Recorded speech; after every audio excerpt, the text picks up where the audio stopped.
Indian এক্সপ্রেসের ওই বক্তব্যটা স্যার আমরা যখন পড়লাম, তখন আমার মনে হচ্ছে আমরা আসলে আপনি এই কথা কোনো জিজ্ঞেসও করি নাই, জানতেও চাইনি আসলে কি হয়েছিল শেষের দিকে এসে। ওইখানে আপনি বলছিলেন ওই যে 4 তারিখ রাতে, 4 তারিখ রাতে ওই যে বৈঠক ছিল,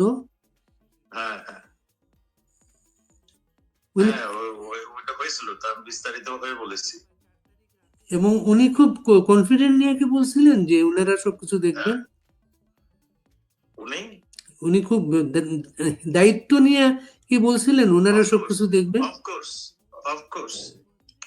আমি এটাও বলেছি, তাহলে আমি এখন আসতে পারি, আর না হলে আমার ব্যবস্থা আমার করতে হবে, আমার পলিটিক্যাল ব্যবস্থা করতে হবে। বলো না, এটা আমার উপরে ছেড়ে দেবে। মানে এটার পরে আপনার আইজিপি কে বললেন উনার অধীনে সবকিছু করার জন্য। হ্যাঁ, ওনারা বললেন যে আপনারা বসেন, তাহলে কালকে কি করবেন সেই অনুযায়ী করেন। এরপর ওনারা বসছিলেন না চলে গেছিলেন?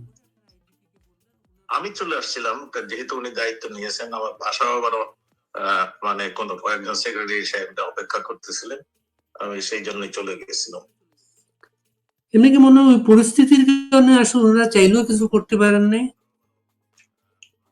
দেখুন, একজন জেনারেল যদি একটা হুঙ্কার দিত যে উনি পদত্যাগ করছেন, সবকিছু মেনে নিয়েছেন, এখন তোমরা যার যার ঘরে যাও, না হলে আমরা অ্যাকশনে যাবো, এইটা যদি বলতেন এবং বলতেন যে আমরা মানে পুলিশের মানে পুলিশ এবং আমরা মিলে যৌথ ভাবে মিলে এটা অ্যাকশনে যাও, তোমরা ঘরে ফিরে যাও, একটা যদি হুঙ্কার দিত।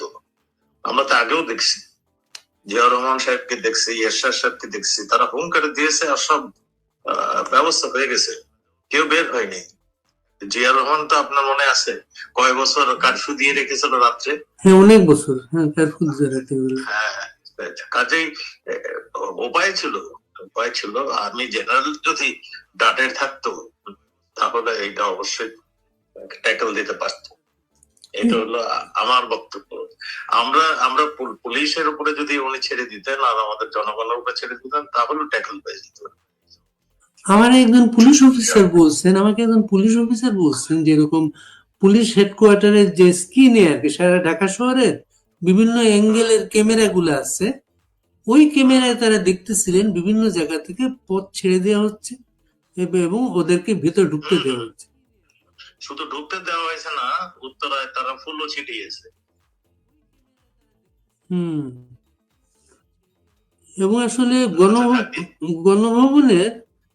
গণভবনে যখন ঢুকতে দিল, তাদেরকে পথ ছেড়ে দিল, ওই ছবিটা লাইভ দেখে মনে হয় সারা ঢাকায়, সারা দেশে আক্রমণটা শুরু হয়ে গেল। সেটা হ্যাঁ, ওইটা যখন উত্তরা ছেড়ে দিল এবং তাদের ফুল ছিটালো, এই ভিডিওটা চলে গেছে সমস্ত ঢাকায়।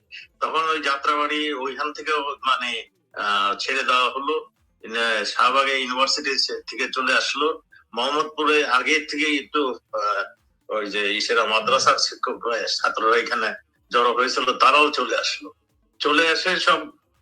একটা সেনাবাহিনীর প্রধান যদি গণভবন রক্ষা করতে পারে না, এটা কি আপনার বিশ্বাস করেন? তা তো অবশ্যই। এটাই হলো কথা।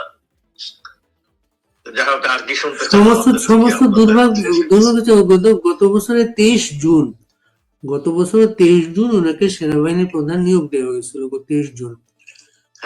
এবং 24 জুন আদালতে সিদ্ধান্তটা আসছিল 24 জুন। আজকে আবার 23 জুন আরেকটা 23 জুন গেল।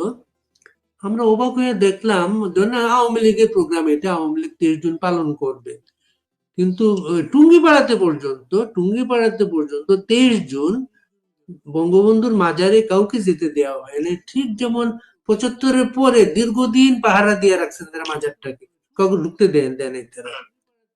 ঠিক, কিন্তু এখন কিন্তু একই অবস্থা, কিন্তু সেটা সেটাই একই রকম। আরেকটা নির্বাচন করতে চাচ্ছেন, আমাদেরকে বাইরে রেখে আমাদের নামে মামলা মোল্লা দিয়ে যাতে আমরা না ঢুকি, সেই জন্য সেইভাবেই তারা ব্যবস্থা নিচ্ছে। এবং একটা নির্বাচন হয়তো দিয়েও দিতে পারে, করেও দিতে পারে, কারণ আমরা তো সব মেরুদণ্ডহীন লোকের সঙ্গে আছি, তো মুশকিল হয়েছে একটু মেরু- আমাদের। মেরুদণ্ডহীন মানে কি বলতে, মেরুদণ্ডহীনটা কি? আমাদের সেনাপতির কথা বলছি আর কি। আচ্ছা আচ্ছা আচ্ছা।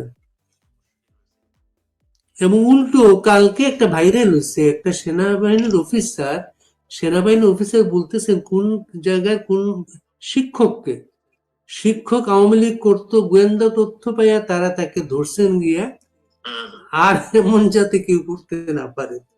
এবং শিক্ষকেরা রাজনীতি করেন ঢাকা ইউনিভার্সিটিতে, লাল দল সাদা দল আছে, শিক্ষকদের রাজনীতি নিষিদ্ধ না সেটা। সেটা আর্মিদের বোঝাবে কে? এবং দুর্ভাগ্য হচ্ছে এখন তো দেশে তো সামরিক শাসন তো নাই। এটা আপনার আর্মি চিফের একটা ইন্টারভিউ চান, দেখেন কি বলে। আর একটা ব্যাপার হচ্ছে, এখন কি আপনাদের মনে হয় যে আপনাদের জন্য রাজনৈতিক কর্ম, আপনার একটা রাজনৈতিক দল, আপনার আমাদের আমি আমি আমি আমেরিকা এই দিওয়ালে আমি একটা ইন্টারভিউ দিয়েছি যে আমাদের দেওয়ালের দিক থেকে গিয়েছে, কাজেই আমরা আমরা এখন নিজেকে বাঁচতে হলে আমাদের যেটা করতে হবে, যেটা বঙ্গবন্ধু ডাক দিয়েছিলেন, যা কিছু আছে নিয়ে ঝাঁপায় পড়ো, আমরা তাই ছাড়া আর আমাদের কোনো উপায় নেই। আমরা হয়তো সেই দিকে আস্তে আস্তে যাব। এটার জন্য মনে করেন আপনাদের কোনো মেসেজ নাই, কারো কাছে কোনো মেসেজ নাই। যেমন লন্ডনে যে প্রোগ্রামটা হয়েছে 23 জুন, বিশাল ব্যাপার লন্ডনে, এবং নানা জায়গায় বাইরে প্রোগ্রাম হচ্ছে, দেশে বিচ্ছিন্ন ভাবে কাজগুলো হচ্ছে, দেশে অনেকে কাজ করতে চায়। এটা এটা দেখেন, আপনি তো সাংবাদিক মানুষ, সব খবর জানেন। ওয়ার্ড লেভেলের মেম্বার যারা আওয়ামী লীগকে ভালোবাসে, ঠিক ভোট দিতে যায়, এর চেয়ে বেশি তো কিছু করে না তারা, তাদের নামে পর্যন্ত মামলা, তারাও পর্যন্ত বাড়ি ছাড়া পেয়ে গেছে। মানে ইসের মানুষ চলে গেছে, ওই ঢাকার মানুষ চলে গেছে ময়মনসিংহ এর মানুষ গেছে দিনাজপুর, আর যারা নেতা তারা সব এই ভারতবর্ষে চলে আসছে। এখন তো মানে আমরা যাকেই তারা করতেছে, তাকেই অ্যারেস্ট করতেছে, তাকে নিয়ে ঝামেলা শুরু করে দিয়েছে। তো এইরকম একটা পরিস্থিতি। তো 5 আগস্টের পরে কখন আপনি যান ভারতে? কোথায়? ভারতে? হ্যাঁ হ্যাঁ। আমি প্রায় 1 মাস ছিলাম ঢাকাতে। তারপরে বাধ্য হয়ে দেখলাম আমাকে খুঁজতে একবারই তছনছ করে ফেলছে, আর একবারে মানে এইখানে সেখানে যাচ্ছে, তখন আমি চলে আসছি। মানে এরপরে একটা ছবি পাওয়া গেছিল, অনলাইনে আসছিল, এটা পার্কে বসা, কলকাতার একটা পার্কে বসা আপনি। হ্যাঁ, ওইটা তো সেপ্টেম্বর মাসে, সেপ্টেম্বর কি অক্টোবরে। আপনি সেপ্টেম্বরের আগে গেছেন তাই তো? না, আমি 9 সেপ্টেম্বর গেছি। আচ্ছা আচ্ছা। পার্কে আসছিলাম, ওখানে আমাদের কয়েকজন নেতা ওখানে দাঁড়িয়েছিল, অসীম কুমার উকিল, তার স্ত্রী, এরা দাঁড়িয়েছিল। আমাকে একটু আমি গাড়িতে যাচ্ছিলাম, তখন আমাদের ডাক দিল, তাই পার্কের ভিতরে ঢুকেছিলাম। আর মনে করেন আপনারা আসলে এই যে মনে করেন আপনাদের ছাড়া ইলেকশন করার চেষ্টা চলতেছে, শেখ হাসিনার বিরুদ্ধে মামলায় তারা উকিল নিয়োগ দিচ্ছে, তারা একজন দিয়েছে, আমাদের ফাঁসি ঘোষণা করে দিবে, তাহলে তো আমরা অনুপযুক্ত হয়ে যাবো অফিসের জন্য। মামলায় উকিল যাকে ঘোষণা দেওয়া হয়েছে তিনি শেখ হাসিনার ফাঁসি চান, তিনিও শেখ হাসিনার ফাঁসি চান। হ্যাঁ, সে তো জামাতের লোক। বাদী বিবাদী সবাই কিন্তু এক পক্ষের, কিন্তু এখানে। হ্যাঁ হ্যাঁ। এই কারণে কি আপনারা কোনো উকিল দিচ্ছেন না কোর্টে? আমাদের কোনো উকিল ঢুকতে দেয় না। আরে এটা জানেন না আপনি? আমাদের কোনো উকিল ঢুকতে দিচ্ছে না। এবং এই আইনে নাকি এইরকম যে আমি যদি উকিল রাখি তাহলে আমার কোর্টে এসে ওই করতে হবে, ওটাকে কি বলে, আত্মসমর্পণ করতে হবে। হ্যাঁ, আত্মসমর্পণ করে উকিল রাখতে হবে। কাজেই এই আইনের এই ফাঁক তো আপনারাও যখন ক্ষমতায় ছিলেন তখনও তো খেয়াল করেন না এটা আপনারা। এইগুলি ভাইয়েরা, এগুলো তো আমার কাজ ছিল না, আইনমন্ত্রীর কাজ ছিল, মাননীয় প্রধানমন্ত্রীর কাজ ছিল। এইগুলো আমাকে জিজ্ঞাসা করে লাভ হবে না।